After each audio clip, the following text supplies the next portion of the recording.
So welcome, आदाब, सत श्री अकाल, राम राम, जय हिंद। स्वागत है सभी दोस्तों का अपने YouTube चैनल में। तो दोस्तों बिल्कुल क्लास 12th कंप्लीट हो गई है और मन में सोच लिया है कि कैसे इंडियन आर्मी में ऑफिसर रैंक में ज्वाइन किया जाए। कक्षा 12वीं के बाद सभी के दिमाग में आता है कि यार एक अच्छी जॉब हो जाए और एक रुतबा भी हो सोसाइटी पे और मेरा नाम भी हो। और 12th कंप्लीट करने के बाद आज मैं आपको बताऊंगा कि कैसे आप इंडियन आर्म फोर्सेस यानी कि कैसे आप एक फौजी हमारे देश के रक्षक बन सकते हैं इस छोटी सी वीडियो पे। तो कक्षा 12th के बाद अगर आपको आर्म्ड फोर्सेस ज्वाइन करनी है यानी कि इंडियन एयरफोर्स, नेवी या इंडियन आर्मी आपको ज्वाइन करनी है दोस्तों, तो आपको आज मैं बताऊंगा कि कैसे आप ये ज्वाइन कर सकते हैं। क्या हमारे पास कौन कौन से फॉर्म होते हैं, कौन कौन सी चीजों से हम एज एन ऑफिसर ज्वाइन कर सकते हैं और सर्व कर सकते हैं अपने नेशन को। तो बिल्कुल how to join Indian arm forces as an officer after completing class 12th या 12th ग्रेड। कक्षा 12वीं पूरी करने के बाद एक अधिकारी के रूप में आप भारतीय सशस्त्र बल यानी कि फिर हम कह सकते हैं इंडियन आर्म फोर्सेस को आप कैसे ज्वाइन कर सकते हैं।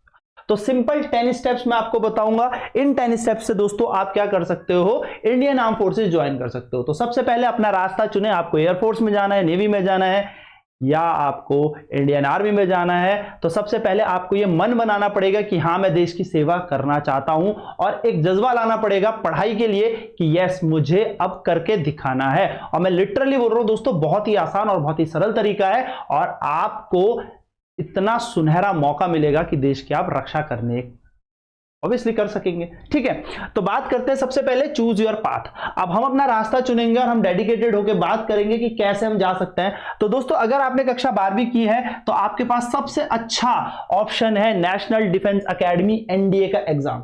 एनडीए का एग्जाम आप 12th कंप्लीट होने पर या फिर आप 12th में जब होते हैं तभी आप भर सकते हैं। ठीक है, तो एनडीए एक हमारे पास है। नेक्स्ट हमारे पास सीडीएसई होता है यानी कि कंबाइंड डिफेंस सर्विसेज एग्जाम, संयुक्त रक्षा सेवा परीक्षा, सीडीएसई। दोस्तों ये आप ग्रेजुएशन के बाद देते हो, ये आपको ग्रेजुएशन कंप्लीट करना होता है और उसके बाद आप ये फॉर्म दे सकते हो। ये अपेयरिंग 3rd ईयर में दे सकते हो। लेकिन अगर मैं कक्षा 12वीं की बात करूं तो आपको एनडीए सबसे प्रायोरिटी पे रखना है। यहां पर आप जब फॉर्म भरते हैं तो आपके पास इंडियन एयरफोर्स, इंडियन नेवी और इंडियन आर्मी के बीच और नेवल एकेडमी के बीच आपको सिलेक्शन करना होता है कि आप कहां जाना चाहते हैं और क्या आपका बेसिक गोल है, आप कहां से हमारे देश की सेवा करना चाहते हैं। नेक्स्ट बात आती है टीईएस एंट्री। दोस्तों ये भी टेक्निक एंट्री है और ये आप कह सकते हो टेक्निकल एंट्री है जो आप 12th पास करने के बाद कर सकते हो। लेकिन इसका मिनिमम क्राइटेरिया ये है कि आपके पास पीसीएम होना चाहिए 60% के साथ ही साथ आपने जेई मेंस का पेपर भी दिया हो। ठीक है, तो जेई मेंस का पेपर भी आपको देना है, तब जाके आप टेक्निकल एंट्री के थ्रू डायरेक्ट एसएसबी के लिए बुलाए जाएंगे। पर यह आपको याद रखना है कि मिनिमम 60% प्लस आपका जेई एंट्री होना चाहिए, जेई मेंस का आपने पेपर देना चाहिए। देन आप क्या करेंगे, फॉर्म को अप्लाई करेंगे, आवेदन करेंगे और अपनी तैयारी शुरू करेंगे। तैयारी कहां से होगी, कैसे होगी, इसको मैं अलग से आपको बताऊंगा एक अलग वीडियो में कि तैयारी करनी कैसे और क्या सिंपल स्टेप होंगे कि ये चीज पढ़ के आपका एग्जाम क्लियर हो जाए।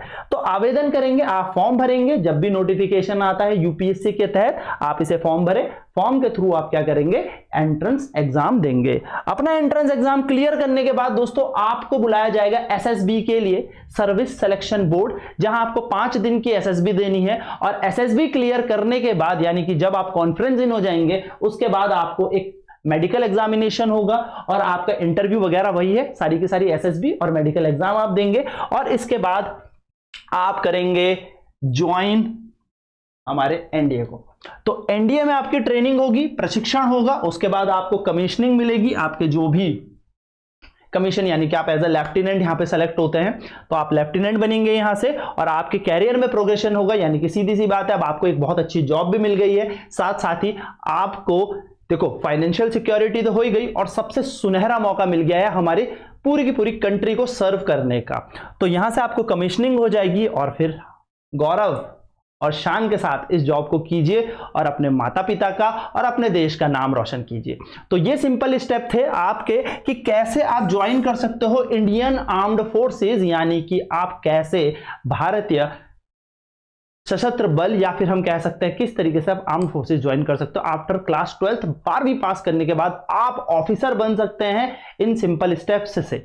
तो आई होप आपको ये वीडियो पसंद आई होगी तो दोस्तों कमेंट जरूर करें, लाइक करें और शेयर करें अपने सभी भाइयों को और सभी बहनों को जिनको भी 12th पास करने के बाद या कंप्लीट करने के बाद आर्म्ड फोर्सेस ज्वाइन करनी है और भारत माता की सेवा करनी है। तो मिलता हूं अगली वीडियो में, तब तक जय हिंद, जय भारत।